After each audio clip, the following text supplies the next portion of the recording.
Welcome to the Book Editor Show. Today, we are discussing how to edit short stories for publication. If you're ready to move forward with your professional editing, stop by thebookeditorshow.com. We can help with every stage of your work, from pre-production, developmental, editing, copy editing, to proofreading. Stop by today and let us know how we can help you build a better book. I'm Clark Chamberlain, and Peter is still out traipsing around Paris. He has made contact with me via carrier pigeon, and he's doing well and celebrated a fine birthday, I might add. So today, I'm joined by a special guest host. You know her as she who I messed up her name. That's right, folks. She's back again. The Austin editor, the one, the only, Lisa Watts. Leslie, how's it going today? It's going well, Clark. Thanks. How are you? I'm doing pretty well. I'm very excited. In 2 days, I will be down at the Salt Lake Comic-Con with a booth there, and I'm just really jazzed about that. Can I say jazzed? You can. I can? Is that all right? Yeah. I didn't know if that one's still in vogue. It works for me. What about you? What have you been up to?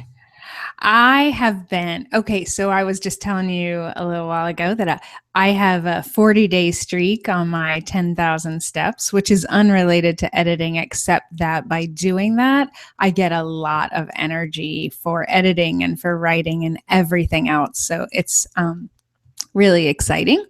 And I'm working in earnest on my story, and we'll have some cool stuff to talk about in that regard later.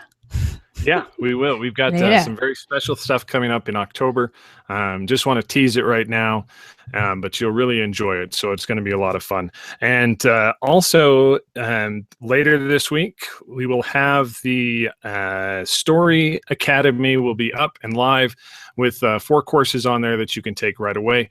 And then there'll be new courses added every month. Yeah, so it's going to be really cool. So that'll be out this weekend, and it's going to be exciting. Fun stuff going on. So today I'm really excited to talk about this. Last week we recorded the show on writership, where we examined a short story that was submitted, and so we thought it'd be fun to take a look at short stories again over here and how we can edit these to be able to submit them for publication. Right. Yeah.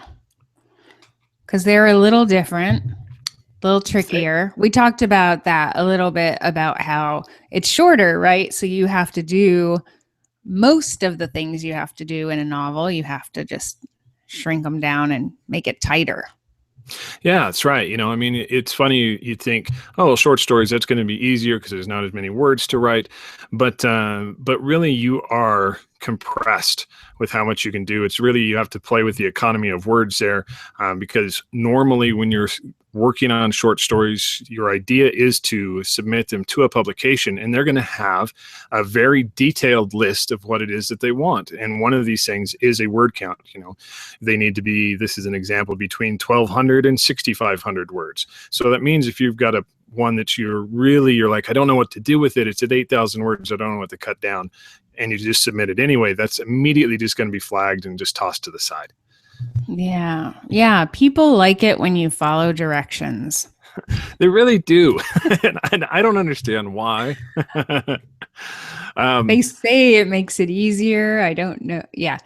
No, yeah. I mean, yeah, they've set it up, and it's part of, like, those are the parameters. And that structure, I think, actually, in a lot of ways can make the story stronger, because you are forced to look at everything and to do it efficiently. And that you might, in a novel, especially like if you're writing an epic fantasy or something where you don't really have to be that careful about your word count, you might, be a little sloppy or a little, verbose in places, much like I am now. And include things that you could actually cut. Exactly. So that's one of the things we're going to be looking at here, is how you can tighten all of that up, and taking a look. We're assuming that you have one that's finished, that's a small manuscript ready to work on. And a couple other just quick suggestions. If it's something you haven't gotten done yet, and you want to take a look at this, there's a lot of great resources. I'll have them posted on the notes. There's 4 great websites that show you both paid and unpaid places where you could submit your work. And many of these are anthologies, and anthologies are really cool because they'll not only have a word count for you, they're also going to say it needs to be about this type of theme. That maybe it's dystopian stories, or maybe it's horror stories, or maybe it's Amish romance stories taking place in the 1950s. It can get that specific. Sure. And the word count, right, can be anywhere from just under a novella to flash fiction, which can be really, really short, right? Different ones. And it can still be very effective, though. So let's start this out here. The first thing you're going to do, you've got this finished, and just like you're going to do with your regular manuscript in a very long form novel, is that you want to take a look at a bird's eye view with it. You want to be able to take a look at the whole story. One of the best ways to do this is actually to lay your story out on a single sheet of paper, and you're going to examine the scenes. You're going to label each of the changes in scenes that happen. And so in a short story, you're either going to, normally they'll have one or two things. Either it all takes place in the exact same scene, in the same place and time, or it takes place over several different ones through small vignettes in time. So you want to take a look and write this down on your piece of paper on each time this changes. And then the next thing you'd want to do is take a look at the character arcs. And once we have this down, we can start to see exactly how our story is unfolding. And then we can take a look at how we can make this tighter in different directions. Yeah. I think, we were talking about the episode this week on the Writership podcast. We were talking about where the story started, and you could see that when you were, when you're looking at the big picture of the story, and you still need all of the, you still need the hook, right? And you still need the, what some people call increasing complications. Other people have different words for it. But the middle part where things get worse and worse and worse for the main character. And then of course the end, coming toward the end, you have the climax. So you have the same basic structure. And it's important, again, because it's shorter but not just because it's shorter, but because it's a story and you want to engage people right away, is where it should begin and where, so that was the advice that we had in episode 76 for the, of the Writership podcast, for the author, that kind of change where it starts and some of that information providing there. Because a lot of times what ends up happening is you're jumping in and trying to give acres of backstory to the reader and explain all of this cool stuff in your mind and setting up the scene. And in fact, the scene could just be taking place in a very short time period. Like, for instance, I'm going to forget the name of the short story. It's by Ernest Hemingway, though, and it takes place at a cafe over like a 4-hour period of time. And you have different people coming in and out, and you have these two waiters that are talking to each other. And so we only get glimpses of these people as they come in and out of the story. And so this is one of those, is that you're examining your characters and which ones are the important characters and which ones aren't. I'll give you a bad example here. And unfortunately, this is not one of my own. I'll share one of my own in a little bit too. But this was one I received on the Bleak New World anthology. And the submission, I'm reading through it, and it comes along to this scene where this guy is going to a hospital to visit his father. And he has this really long conversation with this nurse and about her and her history and what's going on. And, and the conversation was awkward to begin with, the hello, how are you? Well, I am fine. What is your name? My name is Sue. What is yours? And it goes back and forth with that for a little bit, and then has all this stuff about her. And then she's just gone for the rest of the story. Mm-hmm. Like it really didn't help the story at all to have the dialogue or the interaction there, because it didn't move the story forward and it didn't help develop the character. Yes. I think the story that you were, the Hemingway story, was it Hills Like White Elephants? No, that's not it. Okay. That's one of the long ones, but I would be able to find it here in a minute or two. Oh, sorry. But yeah, it's a really good example of being able to take a short story in a single place in time. Mm-hmm. And it's a good one that you can take a look at there. I'm going to try to grab the real fast here.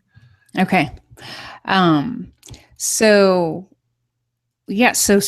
I will kind of keep talking while you're doing that. What's your opinion on changing the character, to help bring in more of the audience and to be able to connect them faster? Changing the character, like the character's point of view, or the character, like having instead of changing the scene? Yeah, instead of changing the scene, what if it's, the character is what's stopping the flow or slowing things down? Yeah, I think that you have to be, that's probably one of those edit your darlings kind of things. Like you have to take that, my thoughts are a little confused, but you need to take the, it's a great device if it's working. But I think that over the shorter term, it's probably less is more. Mm-hmm. And that you don't want to,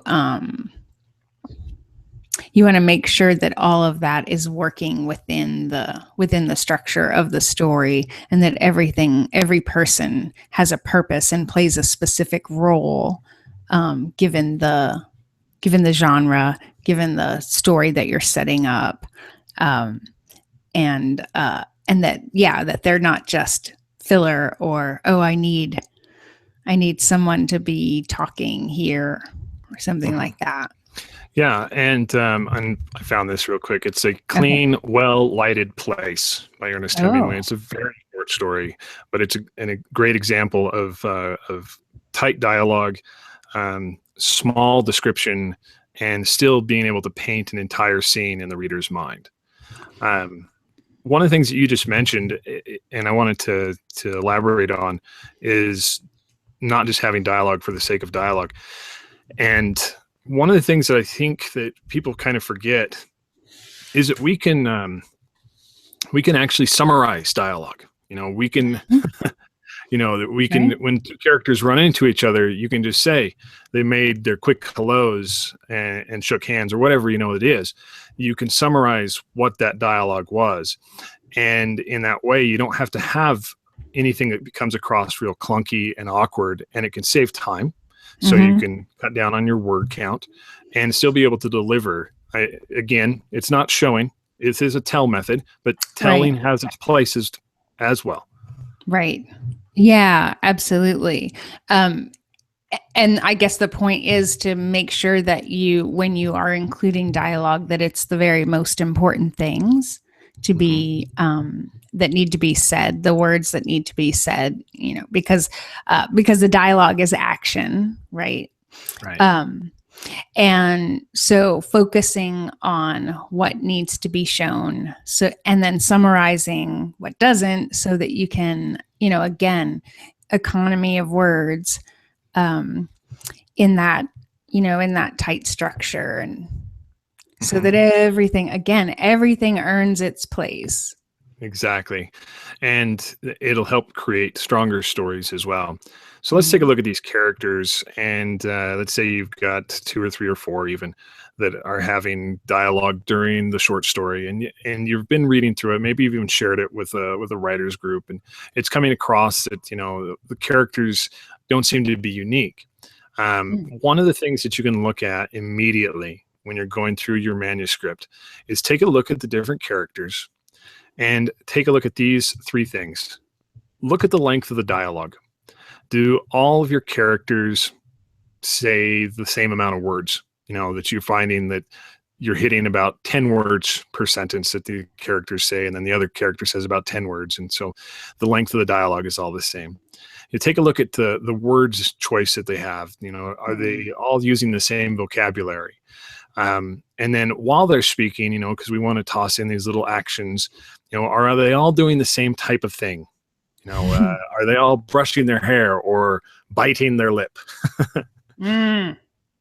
Don't bite your lip. Yeah. I think this is a really, this is a great point, for, because you're dealing with a short story that you could take out the dialogue, like you could copy and paste all of the dialogue for each character into separate documents and kind of have them side by side so that you can tweak those things and, and have it be uniform per character, but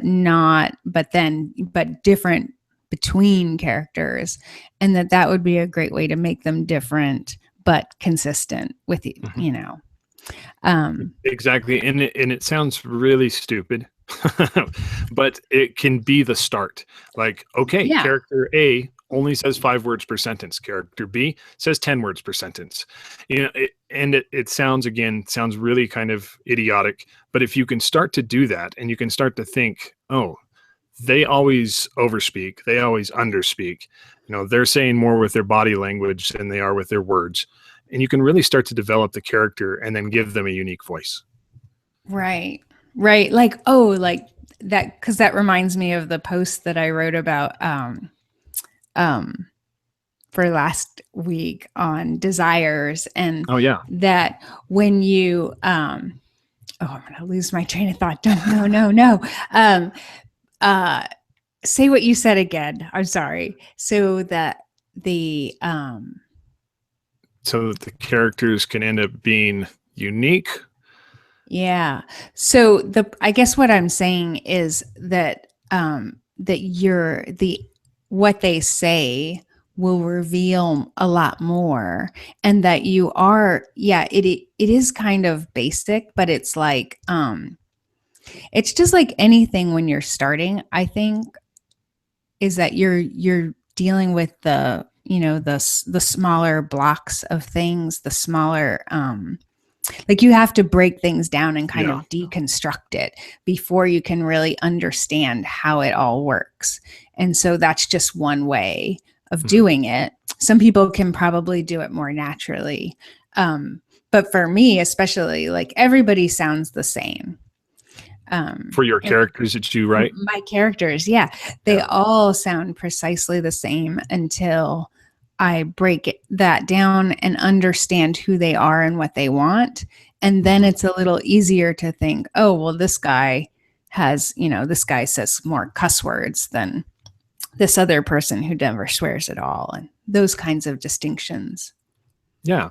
And you have friends out there, family, who probably say particular phrases all the time, or maybe those, what was the one you were saying about your dad? My dad says, bar the door. Katie barred the door. And I'm Katie like, is it Katie, like Katy? Like, I don't know. I've never asked him about the specifics of it. But my dad has lots of things that he says that are kind of characteristic of him that he says and nobody else I know says. And people are like that, right? They are. And, you don't want to have, you probably only want to have one of that type of character dialogue per, you don't want them all saying their own unique things, but. Oh, come on. That'd be fun. It could be fun. It could be annoying. But it could be a way, that can set that person apart. Right. And so that you can immediately, as the reader, hear them without having to have a dialogue tag on the end of the sentence. Yes, yes, I agree. And yeah, and I think so in the beginning that when you're figuring this all out, that having those, those kinds of things they will feel a little artificial probably. And then as you get into it, then you get to know the character again. You get to know them and who they are and what they want. And then it starts to flow a little more easily. Exactly. And again, this is all about, editing is about getting in there and retuning and making things sharper, making things more precise. It's not just simply about cutting things away or making sure grammar is correct and that the spelling is done correctly. It's really about retuning the story so that you can pull in the reader, or in this case, because you're going to submit this, you're going to pull in that editor or that publisher so that they immediately can get into that story and be excited about it and get taken away.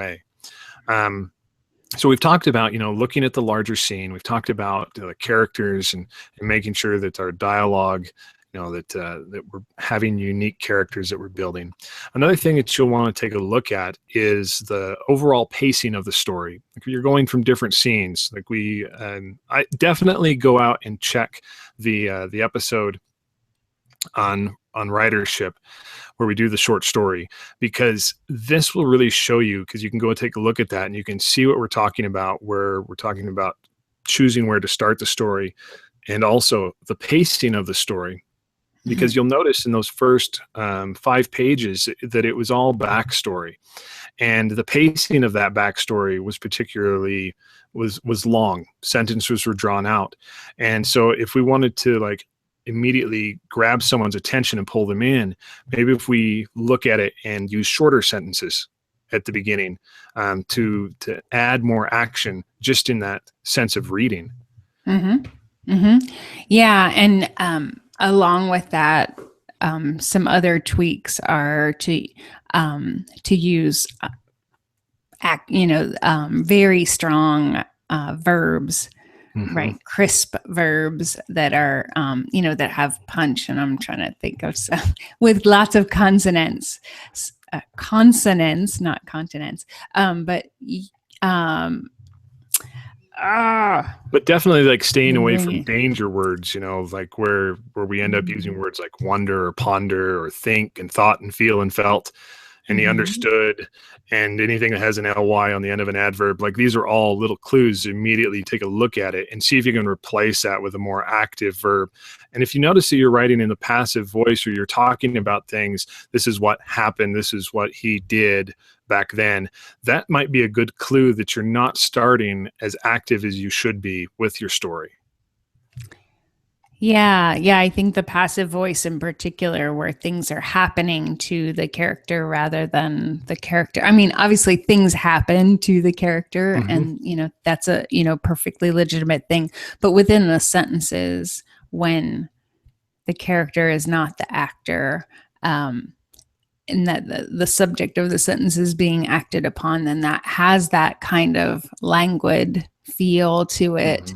And the same, if you have the same sentence structure over and over again, the same sentence start as well, that can become, even if you have shorter sentences, it still has that feel, that slow kind of start, because there's nothing to trip the brain and go, hey, wake up, you know. Yeah, if you've noticed, that you're using pronouns to start every sentence, or every sentence. I see those ones a lot that come across my desk.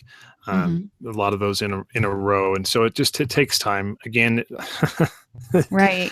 This is all about getting in there, not being afraid to roll up your sleeves and get to work, and trying to make every single one of these words matter. Yeah, it's a challenge, right? Right. So, you once talked about too, I think this was it, the to be verbs, that it's just, and the adverbs, that it's just these are little flags, little landmarks that show you where you can where you can tighten the story and make it stronger. And so instead of being upset about, oh, I've used, 15 ly adverbs in those first few pages, like be glad because you've got a signpost that will tell you where you need to strengthen and use stronger verbs than that. Yeah, exactly. So, taking a look and rewriting in those spots where you need to, and moving forward is going to be a big help in being able to get rid of that kind of voice and to be able to deliver a little bit more. One of the things that you could try, like if you're having a difficult time, like being able to see this and being able to describe things in different ways. I guess I should start my sentence with this first. Every one of these words matter. And we want to make sure that we are having these words do double duty. And so what I mean by that is, like, the word home has a very different meaning than the word house. They both describe a structure, but a home describes like warmth and family and sitting down for dinner, whereas a house is just a building with walls. And so you're doing these, you're reworking these lines. Take a look at the word choice that you've done. Is there another word that can mean the same thing, but also means something else that you're trying to describe in that sentence?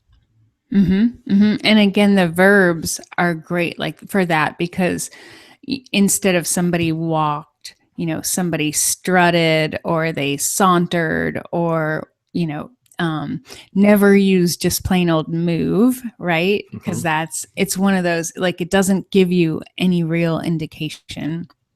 Same with look. To me, looking and seeing, that they feel more like, they're generic, and and if you can give us a little, a clue with a stronger verb, staring, or peering, or, that those words have much more precise meanings, and you can convey so much more with those specific verbs than you can with the more general ones. And another on that topic there. So let's say, for instance, you've said he looked at Anne as she approached, and he stared at Anne, and then we get a whole nother picture. But maybe that doesn't mean anything. Maybe you were just trying to say, that he noticed Anne coming up. Well, instead of having he looked as Anne walked up, Anne walked up. Yeah. You can get rid of those looks and those here if they're not important. He heard the dog bark. The dog barked. The dog barked. Yeah. Of course he heard it, unless he was deaf, And so like these are just simple little things that you can do if it has no meaning. It's like, it's going to the source, getting underneath what's really happening and what's important. Because of his perspective, if there's nothing, as you say, if there's nothing particular about his perspective that's necessary, then just the facts is a much better approach, for sure. Exactly. So that's going to help you get in there, identifying all your word choice, being able to, if you've listened to the show before, you've heard me talk about word hero and unwriting. Unwriting is a fantastic way to get in there and rework the sentence, taking a look at what you're really trying to say, and then choose more powerful words to put in that place. And another couple of ideas here I just want to go through before we end things today is the use of critique groups. And if you're not using critique groups or beta readers, and I should say that I'm not a huge fan of critique groups per se. If you're in a group of people, that are like 20 people, and they've all read your work and they all have 20 different opinions, that's not very helpful. But if you have, some people that you can turn to, 2 or 3 people that you trust in different areas, like, a person who writes short stories, a person who reads the genre you're writing in, these types of things that can really give you honest feedback and be able to tell you where things are slowing down, where things have bored them, if there's stuff that they didn't understand and had to read again, and you get those notes, that can be another great place to go through and edit that out before you submit it. Right. Yeah. I think that, having somebody who has, certain qualifications, and those, it doesn't have to be like a professional editor, but someone, as you say, who reads in the genre and that, will be able to give you that kind of, the helpful feedback that you're looking for. Because there are people who are just absolutely against critique groups. I think Joanna Penn, for one, is like, I don't like them. I don't trust them. Because I think for her, she sees it as kind of the blind leading the blind, which is not always the case. But that's why, it is important to find people who have a sense of what's supposed to be in there and can be honest with you about it and give you some helpful feedback. And I think beta readers is another great way to get good feedback, for sure. Because, people who understand, people who read in the genre, people who are not, don't feel shy about saying, well, this didn't work for me, and that kind of thing. Mm-hmm. And we've got a couple of great episodes on beta readers that you can turn to and get an idea of what you should do when you're looking for them and how to engage them. But again, the bottom line with it is trust. That you're trusting someone, that they understand your voice, that they understand what it is that you're trying to write in, and be able to give you great feedback that you can actually use. Instead of having 20 differing opinions on how your character should be, being able to see very clearly which character is working and which one's not, where the story arcs are not working, and be able to say, would this be something that you would read in a magazine, or would it bore you and you would turn the page? Because that's what the editor, that's what the publisher is going to do. That's what they're looking for, is something that's going to be able to engage and excite their readers so that they can sell it. Right. Because that's ultimately the goal, is for them. I mean, and it is, and it's hard to get down to that. Oh, I've put all my work and effort and heart and soul into this story, and all they care about is that it's not going to engage a reader. Well, yeah, you've got to get to that point where you understand the business of publishing, and they need to make a return. They're paying you an amount, and they want to make that back plus some extra. Yeah. And what I think about this is that, is definitely separating the creator and the sort of the business person who is submitting the work. If you don't want those things to be considered, then perhaps considering publication is not the best choice. But just understanding that it is, that it's your art at one point, and then, it can stay there. But if you want to publish it, then that is, it becomes, I think the self-publishing podcast guys talk about the fact that it becomes a product at a certain point, and then that's the time to look at it differently, more critically. And I think at bottom, it's not like the places where you submit these stories, it's not like they're being arbitrary or, oh, well, I just don't have a preference for this. It's that they're looking at, what works in a story. And because there are certain things that work and certain things that don't, even though we do have preferences, certainly. Mm-hmm. It's, is it working? Does the mind of the reader pick up the things that it's supposed to pick up? And is it clear, and is it precise enough that they can find all of those points that, make the brain go, oh yes, a story. So. Mm-hmm. Yeah, exactly. And so, like I do with any clients that I work with, I always approach it in a commercial way and say, are you trying to get this, published commercially, and this is what we need to do. But maybe that's not the direction you're going. Maybe it's something that you're writing a series of short stories that you want to put together in a collection for your family, or it's just your art. It's just something you enjoy doing. And these are ways that you can improve it and make it better. You just have to ask yourself what direction you're trying to go, and then make sure that you understand that. And that if your ultimate goal is for publication and getting paid for your work, then you need to really start examining the places that you're submitting it to, like even to the point where you know who the editor is and what have they bought in the past. Maybe they don't care for this particular type of rivalry story that you've put together.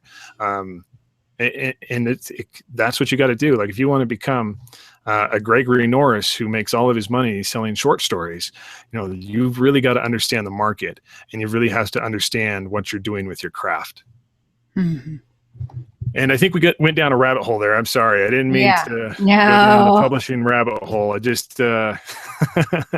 Well, yeah. I mean, I think I agree. Like for most people who are looking at editing their work, they want to have it, they want to share it with an audience, whether that's, submitting it to a publication or collecting it for, in their own anthology.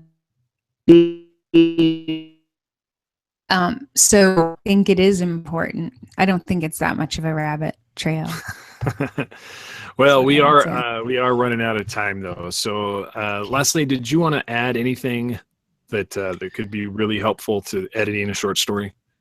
No pressure. In 10 words or less?